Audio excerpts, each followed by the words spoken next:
to remember. Hello, everybody.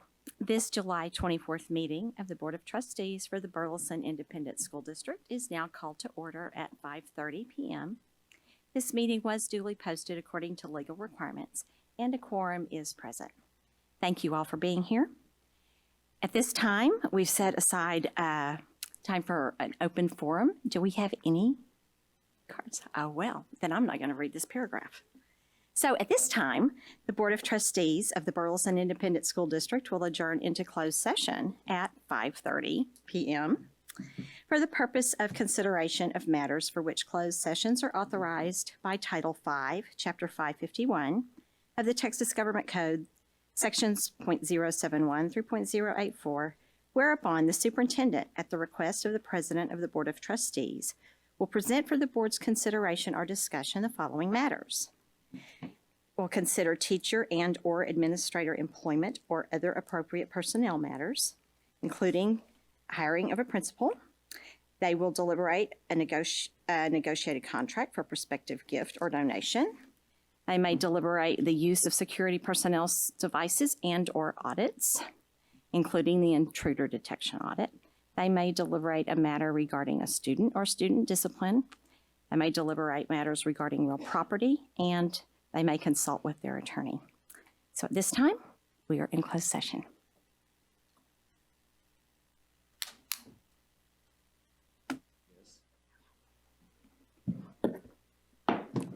All right. Hello, everybody.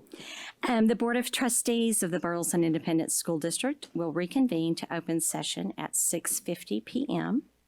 And we have a few items to take care of from the closed session. First, I'd like for the Board of Trustees to ratify and approve the following individuals to be employed on teacher professional contracts for the 2023-2024 school year, subject to assignment by the superintendent and pending their meeting the following requirements. 1, proper degree is required. 2, appropriate certification requirements as specified by the Texas Education Agency. And 3, clearance of a criminal history check. Could I please have a motion? Michael, in a second. Pat, all in favor? All right, I see all are in favor. There will be none opposed. The motion passes. Next, I recommend that the Board of Trustees ratify and approve the following individuals to be employed on administrator contracts for the 2023-2024 school year, subject to assignment by the superintendent and pending their meeting the following requirements. 1, a proper degree is required. 2, appropriate certification requirements as specified by the Texas Education Agency, and the clearance of a criminal history check. Could I please have a motion? Jerry, in a second. Second. Ryan, all in favor? All right, I see all are in favor. There will be none opposed. That motion passes. I also recommend that the Board of Trustees grant the Board President the authority to approve new hires between now and the next regular meeting in August. Could I please have a motion? Motion. Pat, in a second. Dallas, and all in favor? All right. I see all are in favor. There will be none opposed, and that motion passes. And now, if y'all would stand with me for the Pledge of Allegiance. Oh, did I miss something? Oh, hang on. No. We're going to, We'll come okay. back. I pledge allegiance to the flag of the United States of America and to the republic for which it stands, one nation, under God, indivisible, with liberty and justice for all. Honor the Texas flag. I pledge allegiance to thee, Texas, one state, under God, one and indivisible. Thank you. First. Second. It was second. It was second. By the way, am I on? Bueller. Hey, what I want to tell you is a minute ago, what she was reading off, we just hired a whole lot of people is essentially what that is, and those are the motions you have to do. But one in particular that we just hired is a new principal. Frazier Elementary has been without a principal, and we've been looking to hire. And we found our person. This young lady has been with us the length of time. Our tenure is the same, 10 years. And she started as a teacher at the Academy in Oladon, moved to interventionist at the Academy of Nola Dunn and is now currently the assistant principal at Nola Dunn. She is consistent. She's all in. She's all in with her school, with BISD, so on and so forth. So with that, I would like to congratulate and announce the new principal, Fraser Elementary, Joanne Campbell. Stand up.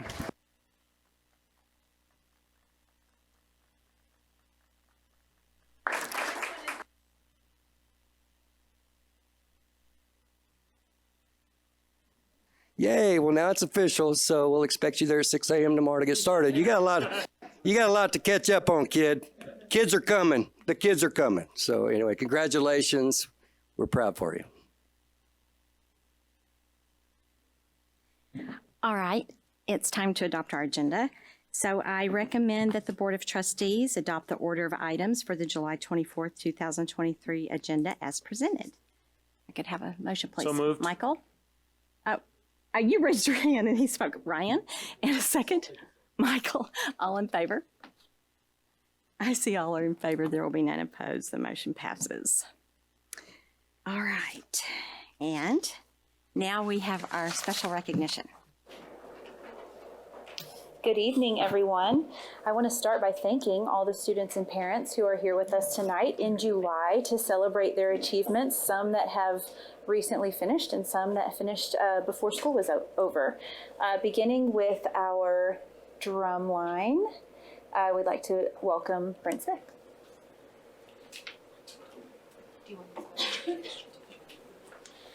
All right, good afternoon. So proud of our drumline.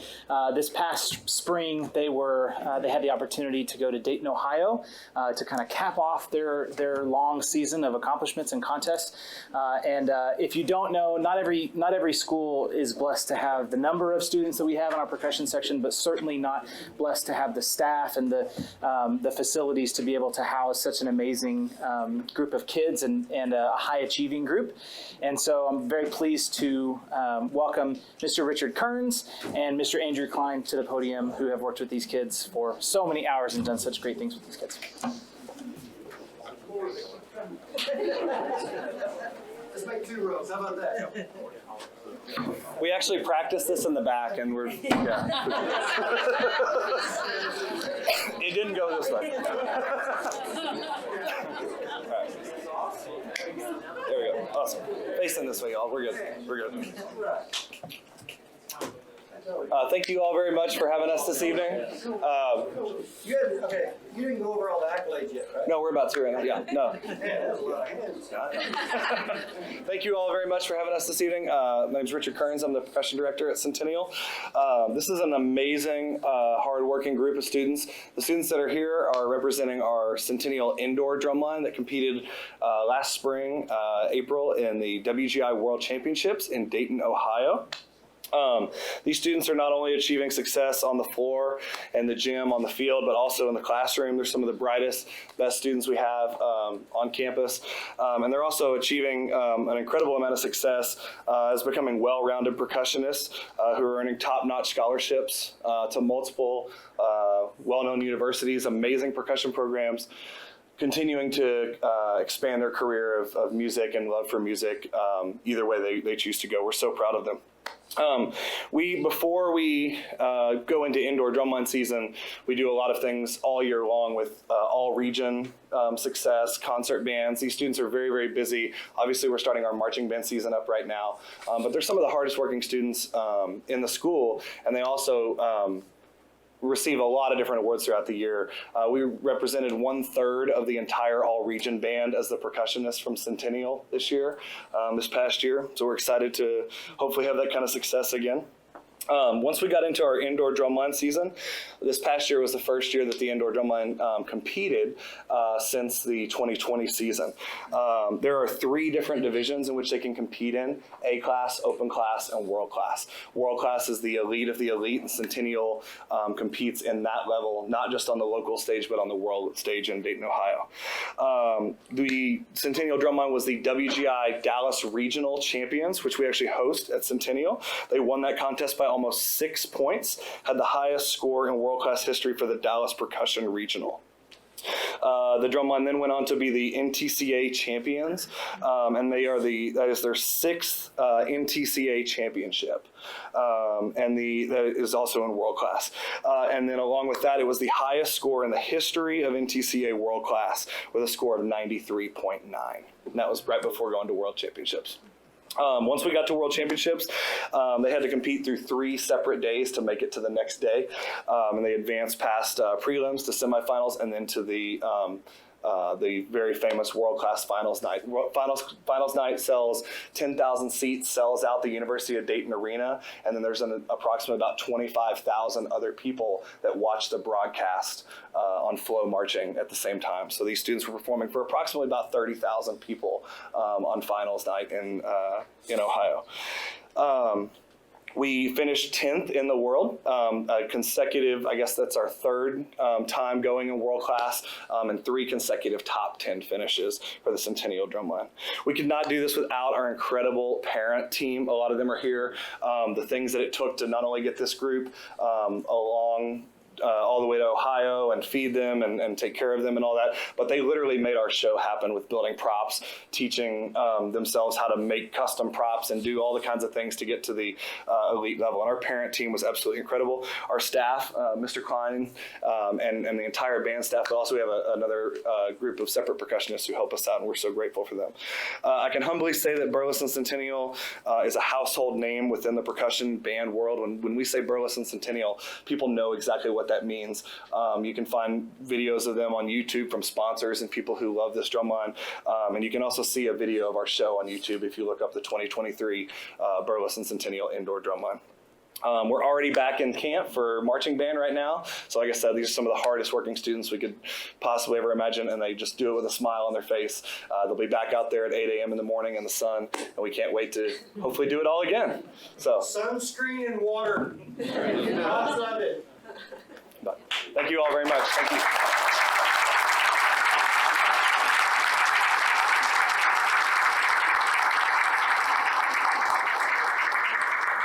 Okay, we're gonna be able to pull this off. The back row, Third row? can you put yourself in a window with the row in front, if that's even possible? I always stuck my chin to These guys it. even Come on, we're gonna slide. Stand on their tiptoes.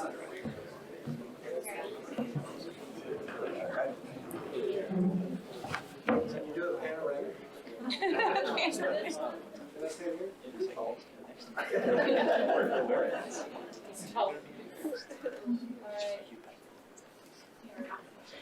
Alright, ready? Everybody, 1, 2,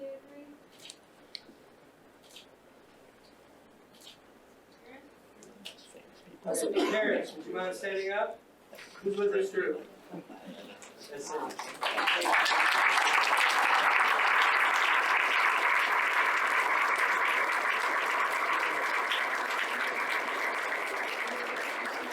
For being here tonight. Thank you all for being here tonight.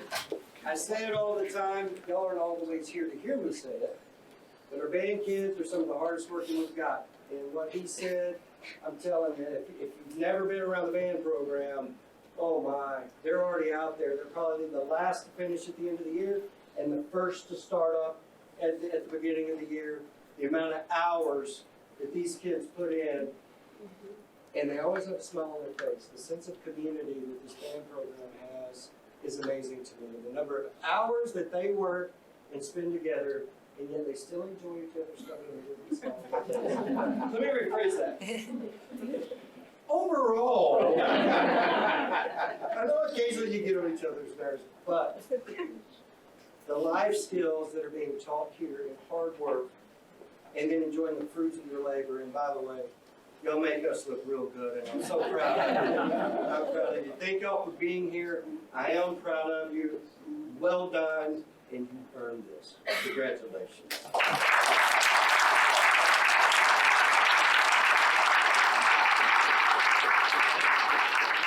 All right. Now go clear out the parking lot. I will add, if I may, as they exit, you can go ahead and exit. I will add as they exit that these kids have an 8-hour rule put on them by UIL. It's a good rule. It's a good rule to have to make sure that they have all of their other priorities in line as well. But the staff does not have an 8-hour rule, and I'm so eternally thankful for the number of hours that the staff puts in hours before kids arrive and hours after kids leave. That it's what makes us go round. So very thankful for Mr. Richard Kearns and Mr. Andrew Klein for all that they do as well. So that's all I got. Thank you, guys. If you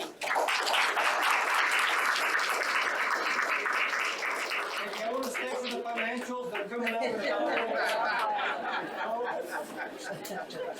It's thrilling.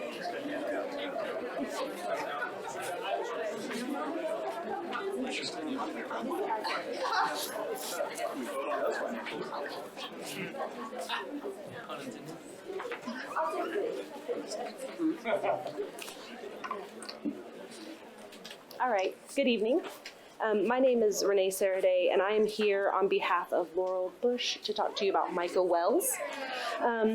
He entered the theatrical design contest in 2021-22 school year. He missed going to state by 1 point, just one. He made a goal this year to get to state and worked tirelessly pursuing that goal. I watched him do it. His work is outstanding. His vision and design stood out so strongly against other competitors that he took away a 5th place medal on state. The first time BISD has received this honor in theatrical history. It is even more impressive when you consider the scope and competing against other 5A and 6A schools. Thousands of entries from the state of Texas, and he was number 5. So that's really impressive to us.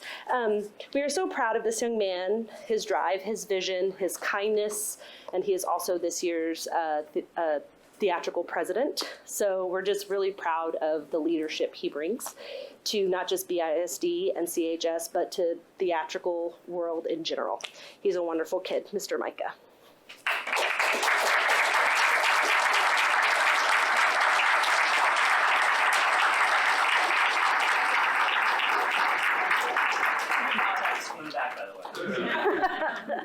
Alright, ready? 1, 2, 3.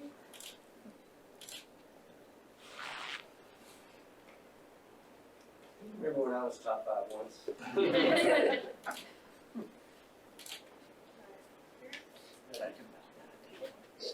You got your hand? Where's your hand? There they are. Let's see, Mom and Dad. Yeah.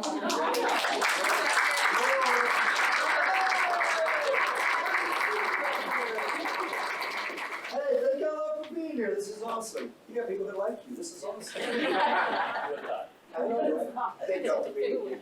Thank you so much.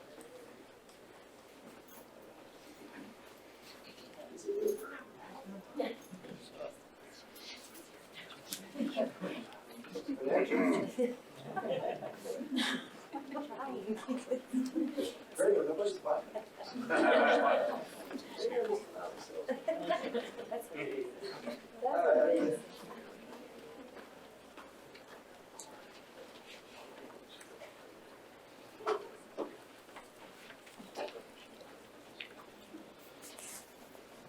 Hi, everyone. Good evening. My name is Brandon Day. I'm the band director at Burleson High School. I want to thank you all again for the time to celebrate the fine arts and our students' achievements today. Every year, thousands of students perform at the UIL Region Solo and Ensemble Contest across the state. Students that memorize their music or perform at a super solo at a superior level advance to the state contest in May. We had 3 Burleson High School students compete this year at the UIL State Contest in Austin. 2 of them received gold medals. Dominic Ring, who cannot be here tonight, received a gold medal on bassoon, and Kimber Johnson competed and also received a gold medal on the flute. We are incredibly proud of our students for putting in many hours of training and practice to achieve these goals, especially while preparing for our national convention performance in Indianapolis last spring. So thank you again for celebrating these students. Of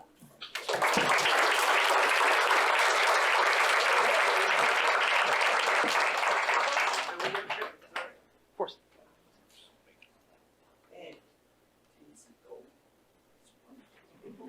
Alright, ready? 1, 2, 3.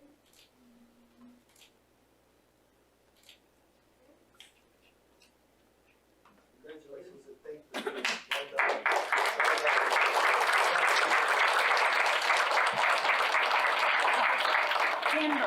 Kimber, what grade are you going into? Senior year. Going to be a senior? All right, so you Oh, can why do we it get you for 1 more year? Okay. That's right. We're lucky. again. Back to back, baby. That's right. Thank you.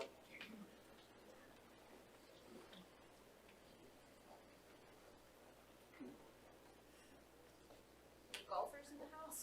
Let's go. All right. Come on, kid. Yeah. We're on 18, yeah. All right, so I got my McKenna Junkin here. She was a key part of our girls golf team at Centennial last year. The girls team made it to state last year. First time anybody from Burleson ISD's girls team has ever made it that far. So she was a big part of that. Several of those girls graduated. The McKenna finished second at regionals, I believe. Second place at regionals and 9th place at state, and got all state Texas High School Coaches Association super elite team. Outstanding individual. Not only is she a great golfer, you couldn't find a better person than what she is. Just outstanding. 4.4 GPA. Going to Texas Wesleyan, full ride, not having to pay for anything, playing golf. So my alma mater. So I told Coach Milliken, he was on the team with me back in the 90s, showing my age. But I know. I told him a year and a half ago, come get this one, you want her, and he did. So we're going to miss her, but Wesleyan's getting a great kid. So great job.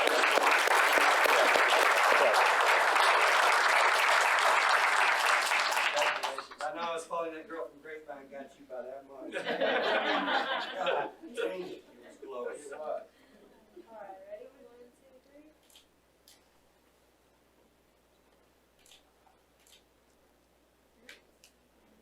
Come on, Mama.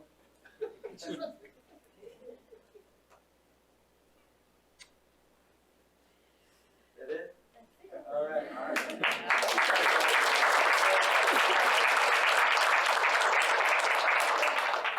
Good sport too. So none of the boys could make it. They're going to tournaments all over the place during the summer. But the boys team made it to state as well. Blake Keene was all state, same as her, Texas High School Coach Association. He finished 5th at state. He'll be a senior this next year. I think he's got about 15 or 20 Division I offers already.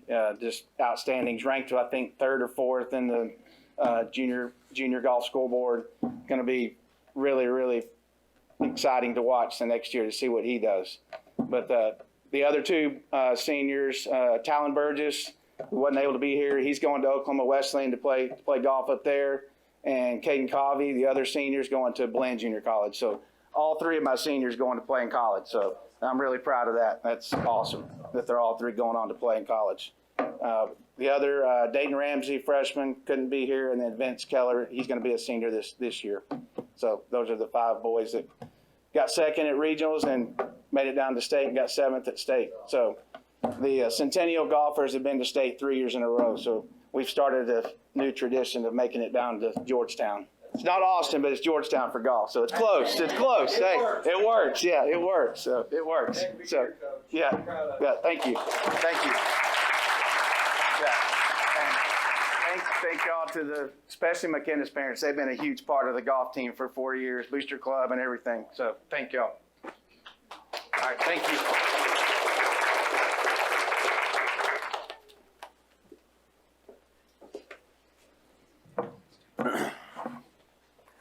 All right, my name is Caden Crawford. I'm the head baseball coach at Burleson High School, and I have 2 of my assistants here, Wayne Wason and Wes Robertson, who had huge parts of developing the 2 baseball players that we're here to recognize this evening. Our baseball season was one of the best ones we've had in a while. We went 26-8-1, got beat out in the 3rd round to Argyle in a 3-game series, who went on to be the state runner-up in 5A. And by the way, it went to 3 games. And it went to 3 games. Yeah, that's right. We won game 1 and lost 2 tough ones in game 2 and game 3. Gave them all we had though. State champion. So these 2 players that we're recognizing were a huge part of it. The first one, Caden Bird, we're recognizing him for being named to the Texas High School Coaches Association 5A super elite team. So there's third team All-State, second team All-State, first team All-State. Then you have the super elite team All-State. So he had one of the best offensive years I've ever really seen as a baseball coach. He got offensive MVP this year in the district. He was top 10 in home runs in the state of Texas. He was top 10 in batting average in the state of Texas. And he led the state of Texas in doubles with 23. Most kids will probably do just about anything to have 31 hits on the season. Caden Bird had 31 extra base hits on the season, combining doubles, triples, and home runs. But just had an unbelievable offensive season, and just is a great human being, a great student athlete altogether. Okay, Caden is a incoming senior, so we have him for one more year, and really looking forward to his last year as an Elk. And he is currently committed to Weatherford College. Come on up.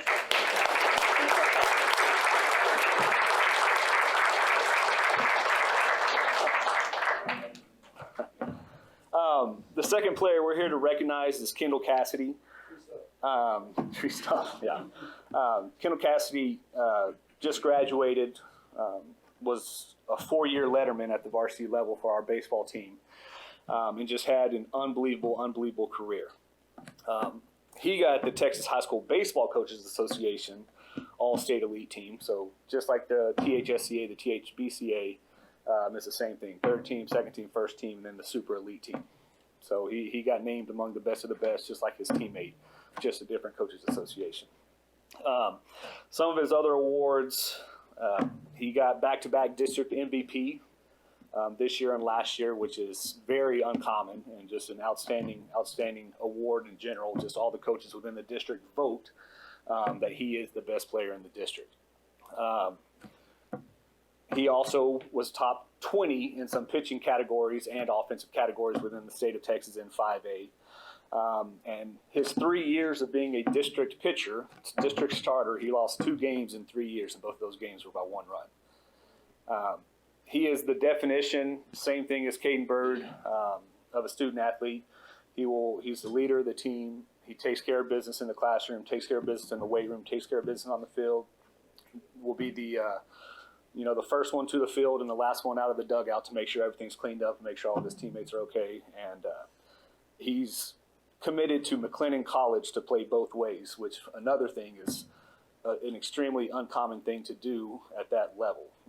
Coaches want you to do one thing, either hit or pitch. But in order for McLennan to try to snag his commitment, they're going to let him start both ways, pitching and hitting.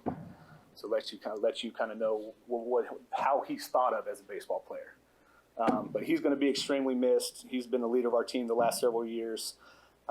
Can't say enough good things about Kendall Cassidy.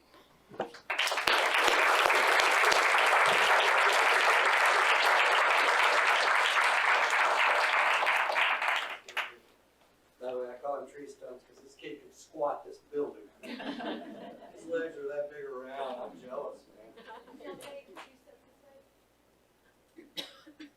we go. All right. Act like you like each other.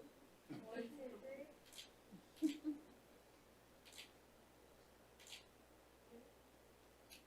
Pretty good? I just want to say it was fun watching the Elks play this year. They played well on the field, but it was fun to sit down at the edge of the dugout and watch the camaraderie that they had. It was fun to watch them. I know they had to have a lot of fun playing together. They were fun. They had a lot of success, and we're going to miss you. And we've got you another year, so we're looking forward to a better year next year. But Brandon's getting a good one. I'm proud of you.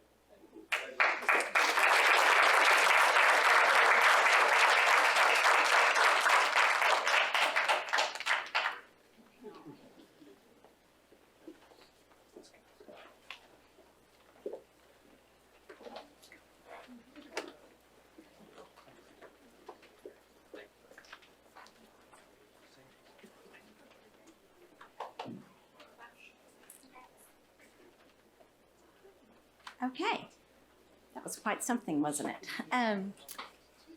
I'd like to invite the board members to take this time to share any comments they may have? Nobody? Well, I have one. I rarely have them, but I have one tonight. So I was at a gathering of some families, and usually, you know, when you go to those, there's always somebody that's going to corner you and say, we heard about this. Well, I had a father stop me last night, and he just wanted me to know and to share with the principals, the CTE instructors, Dr. Jimerson, your staff, everybody who went to the trouble to implement schools and programs of choice. He had a child who was failing, and then she found a CTE program, and she is thriving. And he just can't say enough about the opportunities that our students have and how life-changing that can be for a student to get plugged in to the right, something that excites them. So it made me feel very good. And I wanted to share it with you all because it's because of you that we're able to do this. And then he asked me how many Brett Jimersons there are, because he said he's everywhere. Everywhere I go, he is there. How does he do it? So I'll brag on Dr. Jimerson too. He said he has not ever noticed a superintendent so heavily engaged in what the students are doing. So just bragging on y'all. That's all I have. All right, information items. It is time for our monthly safety, security, and intruder detection audit update with Mr. Scott Shackett. Good evening, trustees. Dr. Jimerson. I'm here to just talk about what's been going on in safety and security in the summer months. First thing, our traffic intrusion bollards have been installed at Stribling. If you're not familiar with those are just they're 4-inch wide, 4 foot above the ground, 3 foot deep in the ground, filled with concrete. It's what you see at different places to not allow a car to enter into an entrance. So we've installed those at any entrance that we deem necessary at Stribling already. They're being installed this week as part of the renovations at Norwood. And then we're continually evaluating our other campuses, and they'll be installed at the other campuses soon. Additional SROs are in place. So last year about this time, we talked about 3 additional SROs in a partnership with the city, and they are now in place. Takes a while with the city to do all the training. So we have 11 SROs total now, 2 at Burleson High School, 2 at Centennial, 1 at the other secondary schools, and then we have 1 that is a floater between our 2 middle schools, which is our 2 next largest campuses, to give us the 11 SROs. And then, as you know, we have 10 SSOs, school safety officers. So we do have armed security protection at every campus in the district. And we will have that day 1. Trainings that have been happening throughout the summer. Last week, there was a training with all things safety and security with all our campus administrators. So we talked about physical safety and security aspects, everything along those lines, emergency management training. We had our behavior threat assessment training, and we did CPR. And then 2 days later in this room, I did a training jointly with members of Burleson Police Department, Burleson Fire Department, to talk about what's called the standard reunification method. And that is, if something happens on a campus in the district that requires us to relocate students and staff from that campus to another campus, what's that process look like, and what's those logistics? So we did a training to start the process with that, with an eventual goal of having a full-scale exercise to just see what do we need to do so that we can make sure that we can effectively reunite students with parents. We hope we never have to, we'd rather practice all the time and never have to do it. But if we do have to do it, we want to be prepared. So we had that training last week. Coming up on August 1st and 14th will be required training for all district staff. Everybody who is employed by BSD is required to go through safety and security training. That will include CPR, stop the bleed, safety and security, behavior threats, anything related to that will be done on those 2 days. So that prior to school starting, every staff member in the district will have the training we need them to have. And then finally, our trainings for our SROs and SSOs. Our school safety officers are going to spend 2 days in August training with Fort Worth PD. And they've done this before. They'll continue training with Fort Worth PD. 2 days training with the Department of Public Safety on a school safety certification training that's required by the state. And then jointly with our Burleson Police Department, our school safety officers will be in training and part of a week of active shooter training. They're going to use one of our 200 building at Old Kerr. That is, we're using that for storage, and they're going to use that for all things active shooter. And we've done that before, but that'll be a joint training with members of the school safety officers and the Burleson Police Department. So that's what we've been up to. I'd be happy to answer any questions, any clarifications. I'm really glad we are at this place this year Yes. and not this place last year. Right. And now it's just like, it's what y'all do. Yes. We started It's last year. routine. The SSOs entered the schools in late October, November, and they'll be there day one. We've been communicating with them. They're doing their own training over the summer. They come in the same day teachers do for training. So, they're going to be visible from the first day of school. Do they stay on the same campus they were on last year? Yes. Okay. Yes. Okay. And all of them came back this year. Yes. All Wonderful. 10, no turnover. Oh, that's awesome. That's Well, when Scott and when all the members of our team talk about how much these folks enjoy what they're doing, it's the truth. They're enjoying it. I told you, I always tell the joke, not the joke, but I always tell the story of my greatest concern is when these guys signed up, knowing their backgrounds and their resumes, and man, these guys have done some phenomenal things and coming in and to an elementary school all day, every day. And I was concerned about that. I thought, they're going to get bored. They're going to get this. And in fact, I was not just wrong, but I was completely wrong. It was the exact opposite. And it is to watch these folks embrace. I mean, they are all about their campus. It's been fun to watch, and you can see it all over their face. And some of their lives have even changed. And you've heard me tell that story, but it's been fun to watch. And to watch how the campuses have embraced the officer and vice versa. A lot of fun. One other thing, you mentioned reunification training. That'll be next summer?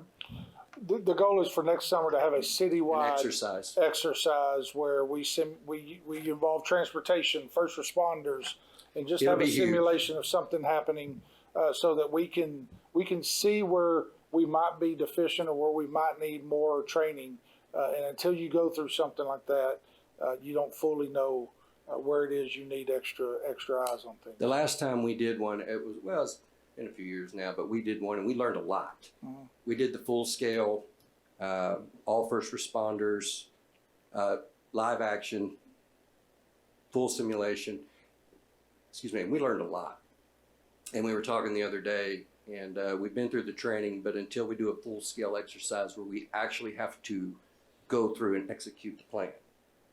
And so next summer we're going to plan that out, and it'll be big. You'll get some calls. Just tell them, it's just training. It's just training, because it'll be lit up like a Roman candle. They'll be everywhere. So, but that'll be good training.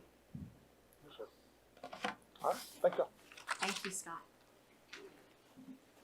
All right, and at this time, we have our update 119 from the Texas Association of School Boards. With Tom Dodd. Good evening. Good evening. It's always my privilege to bring the high water mark of any board meeting with policy updates. Actually, the truth is, the reason these are so boring is because when they're presented to us, they're either mandated by other government officials. What? No. They're mandated by other government officials, so there's not a whole lot for you to do. Or they're just housekeeping language changes, so there's usually not a whole lot going on. And that's pretty much the case tonight. There are a few that are interesting, but we'll hit the highlights. The first one is CPC local. Again, when you update policies, it's only the local policies. It's an unfortunate misnomer that legal policies are even called policies because they're not policies at all. They're just legal reference material. Someone gathered the relevant provisions from the administrative codes or the statutes and assembled them together, but they're not actually policies. Your policies are the local ones. So all of these are the local ones. CPC local. This is catch up. We have been managing electronic records for a long time, and they published a new rule saying that you got to manage electronic records. Yay. Next one, DMA. The superintendent must recommend it, and y'all must review now, which we will do going forward, staff development materials that need to be really looked at and pulled from the SBEC clearinghouse. We already do that. But now we'll have an annual meeting where y'all get to review the staff development materials and the district improvement plans and whatever else April does. And then there's EHAA, the resolution, and you've already done this. You did it this year under Courtney's leadership. You have to adopt a resolution convening the SHAC. The SHAC makes recommendations and then y'all review them. You did it. Again, sometimes these things, it takes a while for them to get the policy revision out after we've already been doing it, and so it ends up being anticlimactic, but that's just the way it works. Next, EHB. This is just language to suggest that we will provide new training opportunities for teachers that provide dyslexia services, of course. EHBAA. The district must provide an IEP by a child's 3rd birthday if the child is transitioning from early childhood intervention, and something we already do. EHBB. This one, TEA decided they were tired of receiving some reports, so they did away with the requirement that we report funding for GT programs because they just don't want to get the report anymore. It doesn't change the program at all, we just don't have to report how much money. EIF, students have options for confirming completion and submission of financial aid applications. This is just to clarify what students can do to confirm that they have filed those FAFSAs. Again, not a whole lot going on, but that's what we get. FFBA. Number of employees who participate in trauma-informed care training, not reportable. This is another report TEA doesn't want anymore. Yeah, that's the policy revision. Not my fault. FFH. This amends language that prohibits discrimination against students based on changes in the law. Behind the times, again, we've already been complying with any laws that come out, but TASB got around to writing new language for us. So that's it. That's update 119 in a nutshell. Like I said, not terribly earth-shaking, but we'll come back next month and ask you to adopt it since your policy requires 2 readings, 1 reading up front and then 1 to amend and actually adopt the changes. But in addition to 119, there are 3 local changes that are not being driven by our policy consultant, even though the policy consultant participated. 2 of them are real easy. One of them, BE local, is just changing the time of your local meetings from 6:30 to 5:30. And then DNB is to clarify that TPES is the evaluation model for principals. The last one has a little bit more substance going on, and that is EIC. And EIC, April's team with Dr. Bird and some others got together, Kobe before he became superintendent at Cleburne, and they realized that we needed to do more to make sure that our longer tenured seniors do not have an opportunity to be valedictorian and salutatorian taken away from them by someone who transfers in at the last minute in their senior year.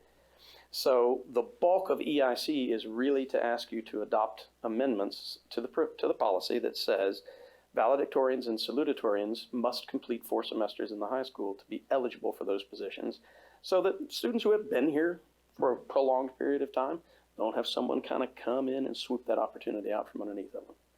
So that's it. That's all we got tonight. Again, we'll bring all 3 of those local driven revisions as well as the TASB updates to you next month for adoption. Tommy, will that one for the for the 4 semester thing, will that be effective for this coming school year? Will that one be? I thought it would, yes. Yes. Okay. And if you notice in EIC, there are 2 changes, one for 2024 and one for 2025 graduating classes. And the TASB policy consultant came up with that model so that the 2024 section passes into oblivion once we get past the graduating class. And then your policy is nice and clean on 2025. Worked out pretty well. Comments, questions? All right, then we will move on. We are going to have an update on Norwood Environmental Science Academy, which is exciting. This is Mr. Tyler Boswell. Hi. New to our Hi, Tyler. district. First time up here at the podium? It is. A little nervous, are you? No, I'm great. Okay, good. Dr. Jimerson, President Eisner, members of the board, thank you for having me this evening. I'm kind of getting over COVID, but I want to work with my voice. It's been a couple of weeks. I'm in good shape, so voice hasn't quite come back yet, but I'll do my best. We have an update for you on Norwood. I just need to figure out how to work this clicker. All right, use the mic. Yes, absolutely. Thank you, thank you, thank you, thank you. Okay, we'll get started. Not too many, a lot of pictures. I'll go quick. So the Norwood Environmental Science Academy construction update. I want to remind everybody the building was built in 1976, 66,566 square feet. The purpose of the scope of the project was to update the exterior and give it a facelift. We wanted to improve the building envelope, the ceiling of the building, increase our wall insulation, add windows, a new canopy, updated landscaping, and other site work. So it's quite a bit of work to go through this summer and have our kids come back in time for school. I was going to say, and they started when? The week after school was out? The day. Oh, the day. The day. Well, hey, time is of the essence, right? Absolutely. And of course, we went in and removed all questionable materials, things like that, and got that cleaned up from the contractor. And of course, we had some rainstorms and things come through there, so we got off to as fast a start as we could. I want to remind everybody the phases of a project: planning, design, procurement, construction. Construction runs all the way through final completion. So you have substantial completion, all your punch work, all the cleanup and everything, and then you're through with your construction piece. We look for completion to be fall of 23. However, we'll have kids in. I've been visiting with Ms. Boer in the back there. Around 1st of August, we'll be in there with staff, and we've got our cleaning folks over there now. And so we're excited to be able to open up school with our new facelift. So the kids are still coming. Absolutely. And we're still going to be able to teach them. Absolutely. All right. Yes, sir. We're in great shape. So let me give you a sense of what the scope was in pictures. Okay, where are the changes, man? I know, right? So if you haven't, and so if you just, is that like the same thing only different? Yes. Just some before pictures. We like to see the befores and the afters and durings. And so my goal here is to show you some before, kind of the process of what we did was remove the facade of the project of the building. We went in and built a temporary wall inside of every perimeter classroom, got a new temporary wall.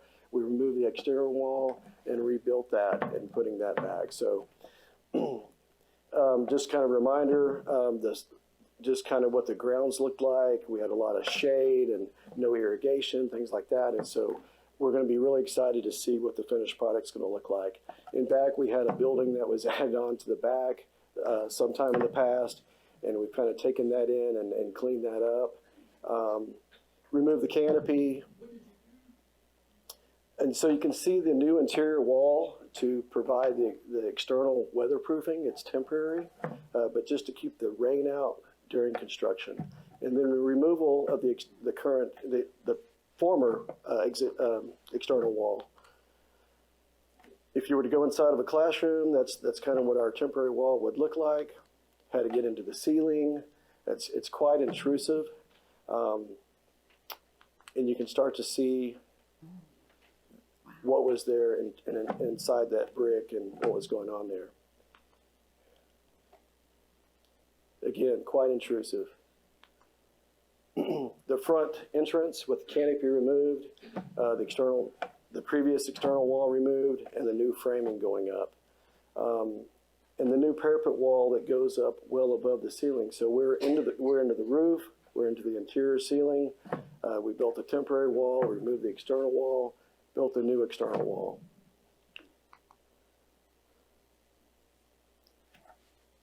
The new wall framing, insulation board, weatherproofing. We had a tree that was diseased and it was removed. The arborist said it wasn't going to make it, so we needed to take care of that during the construction piece. No, it's okay. Sean's not here, so we're good. Yeah. Okay. Another opportunity in this project was to be able to add a window into every exterior space, which would include our cafeteria, our library, and all the classrooms. And so we're really excited about that because we all know that natural light is it's great for learning environment. It's great for people's our outlooks and things. And so it's really great to be able to add windows. Yes, ma'am. Thank you. And so this is the new insulation. So we're really increasing the R value of the insulation on the exterior, and really tightening this up. It's a good aerial view from a drone. Did you fly it? No. Oh, okay. And so you can see where we really torn up the lawn and removed all the landscape and everything. So we'll really be excited to have irrigation. And where did the portables go? The portables are gone. We've taken them over to Crossroads. All right. And they're going to be ready for the start of school. Because I believe they were right there. That's correct.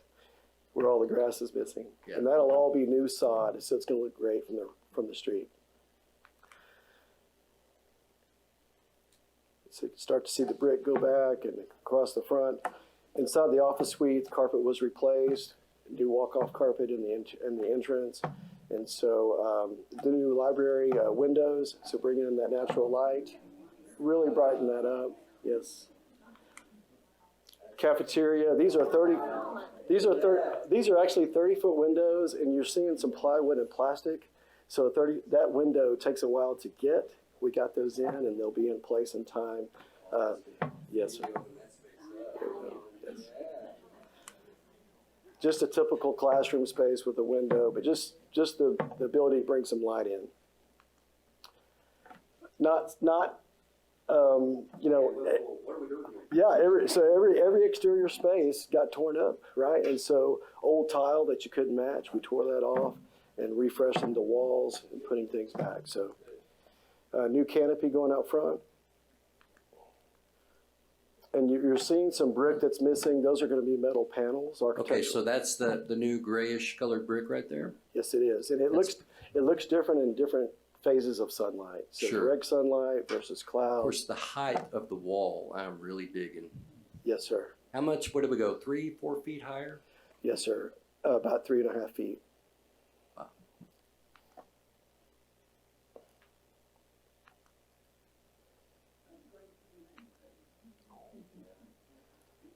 The gentlemen on the ladders there are putting up metal panels, and those are accents that will go above all the windows.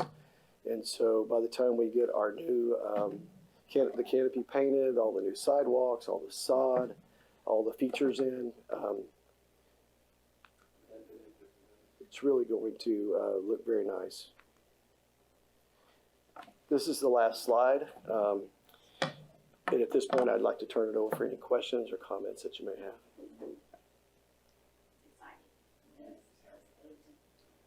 Picture with the big white building that was put in at some point. I'm sorry, sir. The one white building you had. The add-on.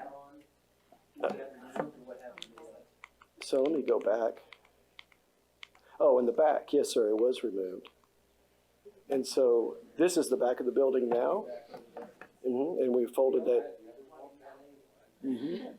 So that's the back, and so we'll have new steps for the kitchen dock. And they were actually relocated, so it was more strategic. Is that a new canopy over the dock? Yes, it is. I thought so. That looks Yes, pretty sir. sharp. And while we're doing this, we're also taking an opportunity to upgrade the freezer cooler mechanical equipment. And so we're really trying to do what we can do opportunistically. Get in I there and do appreciate some you things. keeping those folks happy too. Yes, sir. And so we're really excited about what we were able to do in the project while we were in there. And we know that once school starts and as the year goes on, we'll be doing other touches inside. And so we've had a lot of people in all at once. And so. The only thing we do know, hey, Booer. Yep. I think we're going to move parent night back a week. We are moving Meet the Teacher to the day before school starts. Yes. Okay. Just to give us that extra week of time. So when we have Meet the Teacher for all the other schools, theirs is going to push back 1 week. Give them a little additional time to get that building ready. But we will have it, and it will be before school starts. Well, it looks so beautiful. We want them to be able to see it when it's Agreed. done. That's right. And have a first look. They've done an amazing job, and we're beside ourselves grateful. Well, Candace has already told me she's pretty jealous right now. So. You can come visit. With the additional Yes, sir. There's no screening on this building, and like a lot of buildings, you'll see screening around units. If we go back to the original photos, you would see a sheet metal facade that kind of went around there. It's ironic. On May 5th, we had a storm. I think it was a Friday night, and it blew a lot of it down. And so I didn't include that in the picture, but there's a shot of it there where we had some missing from a storm on May 5th and damaged a portable building that was in the back and some other things. And but that's what we had before, which was just a sheet metal skirt. And so it'll be an integral part of the brick. And no. Hey, Tyler, wouldn't be teasing you if I didn't love you, man. I tell you, I can't thank you enough for having me, and I've really enjoyed my time. 3 months have gone by quick. You can see we've been really busy. I love the team, and I love the environment, and I just appreciate you having me up here tonight. So, thank you. Tyler, and thanks for bringing your show. Appreciate it, man. That's good stuff. Yes, sir. Thank you. Okay.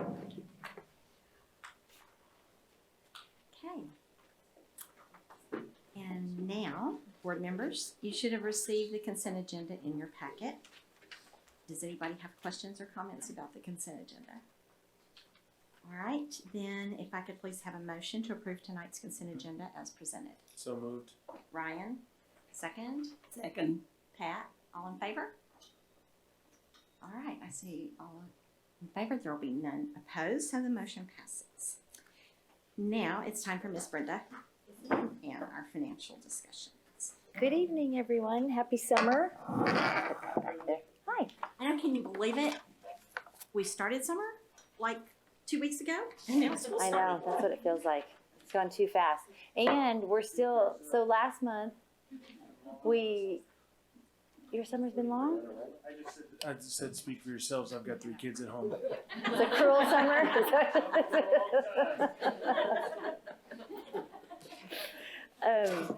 So last month I was here and we adopted the budget for the 23-24 school year, but I still have 2 months of reporting for the 22-23 school year. So I'm going to go through May. I'll be very brief because we kind of know where we're going to end up. But if you look at our revenue dashboard, we're at about 84% of total revenues collected. Most of that in our local, and then we still will receive our state funding once they come in September and they do our near final. So they're still gathering our PEMS data. Once they sure that up, then they'll give us our final state funding. For expenditures, we're at about 78%. We're right on track for year-to-date expenditures, instruction, and for our payroll costs. For general fund, if you'll see currently, through May, we've received $102 million. Right at $103 million, and then our expenditures are at $94.6 million. For food service, we're at $6.9 million, and then our expenditures are at $5.6. We did have some money set aside this year for BHS to work on the serving lines. It won't be done in this school year. It'll actually extend until next school year and into December. They're still working on the design of that. But it's going to be nice, Wayne. It's going to be very nice for kids. It's going to be an attractive upgrade to BHS, which is well deserved for that campus. Debt service, revenues at $34.2 million, and then our expenditures are at $39.7. As we've mentioned before, our expenditures are higher than our revenues, but we still have a fund balance, so we will be able to make our payment, which is due next week by August 1st. So we'll have the funding available for that. Special revenue funds, we're at 44.2% expended. We start wrapping up. These go through September 30th, so we still have a couple months on these, and those mostly deal with our payroll and then ending up through the accruals for the school year. Childcare, revenues at $607,000 and expenditures at $502,000. They still have their childcare relief funding that they have that will end this year, this school year. Capital projects, which is the oil and gas funds. Beginning balance is $12.5 million. We're adding $1.1 million. You'll see interest has done pretty well. And then the royalties are up from last year, last year at this time about $109,000. So the balance at this time is $13.59 million. That is very good to see. Mm-hmm. Yeah, it's the highest it's been in a long time, and that interest really has helped with getting it to 5%. Payments over $10,000, it's listed in your book, the details. Most coming out of 199, of course, and then we have food service and some special revenue funds, construction, and then also our school and activity accounts. Question? What is phone migration? They migrate. Let me look for you, Pat. What did they say? It says for, Well, but it says. They own property in phone. Florida. It says $50. Phone. Yeah, we use Cisco Network, and so when we have to update our phone systems, then we have to do all kinds of technology stuff. So yeah, technology Did you is just expensive. say all kinds of technology stuff? Yeah, because Steve's not That was a here, highly and I don't technical know. explanation. I need It Steve. was just the term migration. I thought, what in the world is, so it's just updating. Yes. basically. So basically going from one to another. Yes. But techie people like to say it migration. Like birds. Just a merge, upgrade. We'll just say upgrade. That sounds better. A switch. We just switched it. We just switched it. Okay, y'all make sure Steve does not watch this when he's He'll be back in mortified. town. Yeah, he'll just shake his head at us. I don't need that. We'll erase it. No, we won't erase it, but we'll hide it from him. Tax report. So for the month of May, we collected $413,000, and year to date we're at $93.4 million for M&O and INS. And then capital update. So if you see, when you look at this graph, it looks like we've done nothing at Norwood, but obviously we have because that's what we just saw. So as far as through May, they really did start May 20, I think the last day of school they got in there, and so they started working hard. So that graph will move very quickly over the next couple months. GDDS is complete. We're working on finishing up the last with that, with the Did architect. we get those labs finished? Do you know? The eBlue? Yeah, we were waiting on a couple of fixtures or something. I don't I know. think there are a couple. Yeah, there's Nate. There's a yes. Complete, finished, fully migrated. We switched it over and they're ready to Did go. we migrate the E with the blue? So are they really cool? Yeah, those are pretty cool things. Anyway, sorry, I digress. No, that's okay. Hey, we should have called on Nathan. You knew about the phone stuff, and you left us over here making jokes. Nathan, leaving me here by myself. He's like, Steve, you're not going to believe this. Well, he wasn't surprised that I didn't know about it because I couldn't get my email this week and he had to help me, so. Yeah, but that's kind of a monthly occurrence, right? Yeah. And then the higher ed facility, we're at the tail end of that project also. And so that is all, unless you have any questions for me. Okay, thank There are you. no action items. No right? action items. Okay.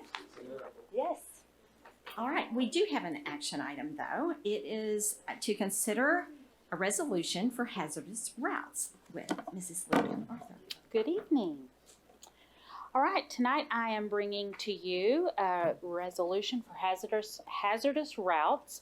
TEA allows districts to provide bus services, transportation services for students who are inside of the 2-mile radius, for those that would be in a hazardous condition if they were to walk to school, whether it's freeway, bridges, very busy roads. We have a few of those. And so each year we come and we like to bring this resolution so that we can receive funding for that transportation. Because if I'm not mistaken, TEA, just so you know, will not provide funding for anything within a 2-mile radius of the school, except where it would be hazardous for a student to walk Yes. to school, right? Yes. Or ride a bike, right?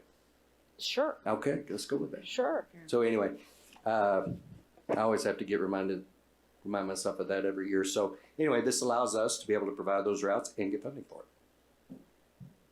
Okay. Comments, questions? All right, then I would like a motion to approve the hazardous routes resolution. It's a mouthful. Jerry, and a second, please. Dallas, all in favor. All right, I see all in favor. Thank you so much. And before you leave, by the way, with Dr. Kirkpatrick's migration to Cleburne, Did you like that? Thanks. Leanne, Ms. Arthur has graciously offered, kind of, to take on and prepare and make sure we're ready for our transportation services beginning here in a matter of weeks. And we were talking about that earlier, and that is a big job because, as you all know, that first week of school, in particular with transportation, and that first week is sometimes rather difficult. So, Leanne, we appreciate your willingness to take that on. And for all you watching at home, when you have trouble, call Leanne Arthur. She will help you out as quickly as possible, though. But no, in all seriousness, appreciate your willingness to take that on and still be smiling. So thank you. Yes, thank you. Well, unless I have missed something or we have something else to discuss, we are finished for this evening. So we are adjourned at 7:54. Thank you all. Oh. Now it's official.